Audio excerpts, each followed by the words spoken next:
Ada seorang pengusaha besar berumur sekitar 65 tahun. Terkenal, asetnya tidak lagi terhitung. Satu hari, pengusaha kita ini bertemu dengan seorang teman wartawan.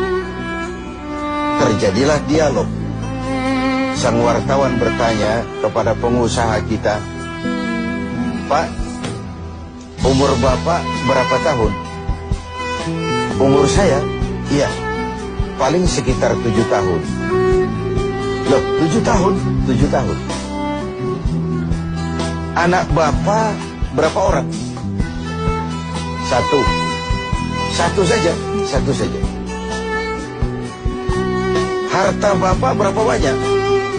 "Ya, paling sekitar 10-15 juta rupiah saja." Teman wartawan berkata, "Pak, kenapa Bapak berdusta? Bapak orang terkenal, pengusaha besar, punya biografi. Kami tahu umur Bapak 65 tahun. Kenapa Bapak bilang 7 tahun? Anak Bapak pun banyak. Kenapa cuma bilang 1? Harta Bapak, aset sudah tidak ternilai. Kenapa Bapak bilang cuma 10-15 juta rupiah saja?" Senyum agak getir, sang pengusaha menjawab, "Kau benar, Nak. Umur saya kalau jumlahnya sih memang 65 tahun. Tapi dari 65 tahun umur saya itu, rasa-rasanya baru 7 tahun yang ada artinya di sisi Allah. Baru 7 tahun sujud saya benar. Baru 7 tahun saya laksanakan perintahnya, saya tinggalkan larangannya. Sisa umur yang lain habis kelabu warnanya, penuh dosa dan keingkaran. Saya katakan umur saya cuma 7 tahun. Anak, kau juga tahu anak saya banyak. Tapi dari sekian banyak anak ini, rasanya cuma 1 yang akan jadi buah hati, belahan jantung, pelanjut cerita, penerus sejarah, anak soleh yang akan mendoakan orang tuanya. Yang lain susah diurus anak saya ini." "Oh gitu toh?" "Iya." "Mengenai harta, Pak, kau juga benar. Harta saya, aset saya sudah sulit dihitung, nah. Pabrik di mana-mana, di tiap bank hampir ada deposito saya. Tapi dari sekian banyak harta itu yang saya ingat, baru sekitar 10-15 juta yang saya belanjakan di jalan Allah. Saya sumbangkan masjid, saya bantu pesantren, saya bantu yatim piatu.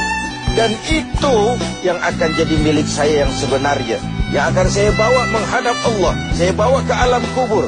Yang lain akan jadi rebutan ahli waris sesudah."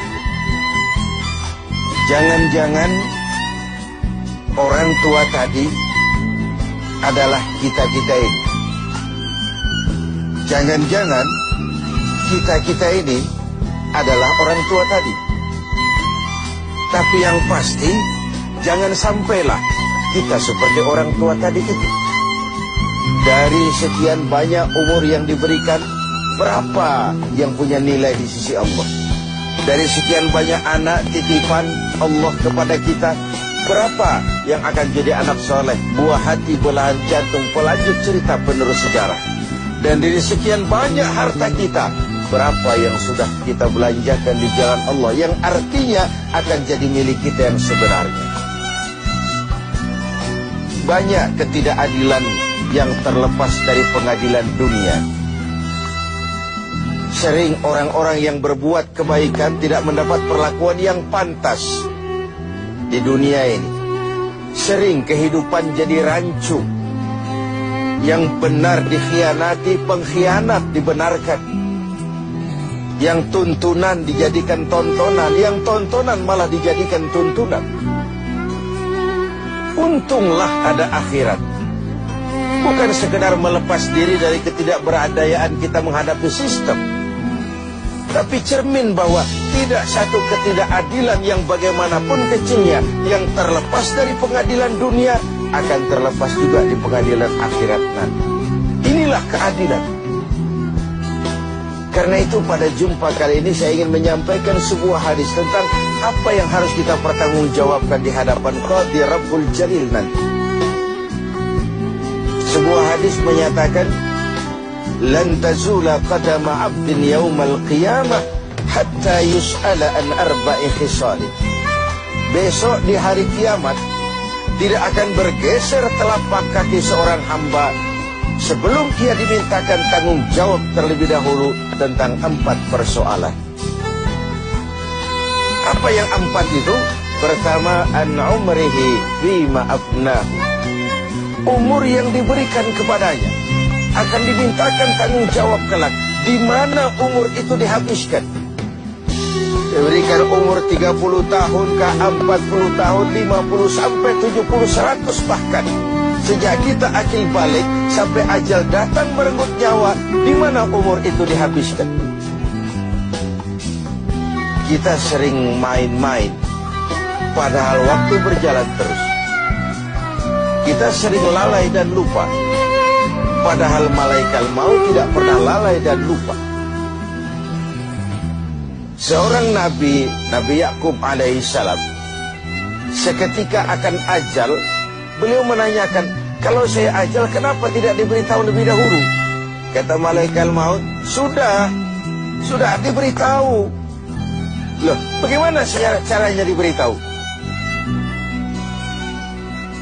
Perubahan yang terjadi pada fisik kita adalah pemberitahuan. Uban yang bertabur, mata yang mulai lamur, pendengaran yang mulai kabur, itu semua pemberitahuan agar kita mawas diri. Umur akan dimintakan pertanggungan jawab. Di mana umur itu dihabiskan? William Shakespeare memang pernah bilang, waktu hidup itu singkat. Tahu-tahu baru saja zuhur, tahu-tahu sudah asar.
Benar, masa muda pernah diberikan umur muda. Di mana dihabiskan umur muda itu? Hura-hura atau untuk sesuatu yang bermanfaat? Dahulu ada seorang selebritis lah kalau zaman kita sekarang, namanya Ibrahim bin Adham, namanya Malik bin Dinar. Namanya saja sudah Malik bin Dinar, Raja bin Uang. Hidupnya jet set. Satu malam dia mengadakan pesta di rumah mewahnya. Datang seorang pengemis, bertanya kepada penjaga pintu, siapa yang punya rumah ini? Bos saya. Iya, Malik bin Dinar. Oh, orang kaya? Orang kaya. Selebriti? Selebriti. Dia hamba apa orang merdeka? Dia orang merdeka. Kalau hamba bagaimana bisa pesta sehebat ini? Orang tua itu senyum lalu bilang, sampaikan kepada bosmu Malik bin Dinar, dia memang orang merdeka. Kalau dia hamba, bukan seperti ini pekerjaannya. Dia orang merdeka, dilarang tidak terlarang, dicegah pun tidak tercegah. Merdeka dia memperturutkan hawa nafsunya. Kalau dia hamba Allah, bukan begini pekerjaannya. Menghabis-habiskan waktu untuk pesta hura-hura, sesuatu yang tidak ada gunanya. Ini disampaikan kepada Malik bin Dinar. Dia tercenung mendengar orang tua yang misterius itu. Malamnya dia bermimpi kiamat datang. Dia akan dia masukkan ke dalam neraka. Karena itulah lalu dia bertobat dan kemudian menjadi ahli sufi yang terkenal, Malik bin Dinar. Masa muda akan dimintakan tanggung jawab. Yang ketiga, wa an ilmihi maza amilan. Ilmu yang dimilikinya, kemana ilmu itu diamalkan? Untuk mencerdaskan orang atau untuk membodohi orang yang memang sudah bodoh? Untuk membimbing umat atau menyesatkan orang lain? Agar hamba menjadi hamba Allah atau agar orang menghambakan dia? Ilmu akan dimintakan pertanggungan jawab. Yang terakhir, wa an malihi min aina iktasabahu wa fima anfaqahu. Kita akan dimintakan tanggung jawab tentang harta kita. Dari mana harta itu didapat dan kemana harta itu dibelanjakan. Perhatikan yang terakhir ini. Tentang ilmu, pertanyaan akhirat cuma satu. Ilmumu kau amalkan untuk apa? Tentang umur, pertanyaan akhirat pun satu. Umurmu kau habiskan di mana? Tentang masa muda, pertanyaan akhirat juga satu. Masa mudamu kau gunakan buat apa? Tapi khusus tentang harta, pengadilan akhirat bertanya dua. Hartamu kau dapat dari mana dan kau belanjakan kemana? Dari mananya dan kemananya? Kadang didapat dari cara yang benar, tapi dibelanjakan untuk yang tidak benar. Atau bisa juga didapat dari cara yang tidak benar, dibelanjakan kepada jalan yang benar. Itu pun tidak mungkin kedua-duanya. Pemirsa TV7 yang berbahagia, mudah-mudahan kita tidak bernasib seperti orang tua pengusaha di awal pertemuan kita ini. Semoga kita menjadi orang yang bisa mempertanggungjawabkan baik umur, masa muda, ilmu pengetahuan, dan harta yang dititipkan Allah kepada kita. Tidak satupun yang akan luput dari pengadilan akhir.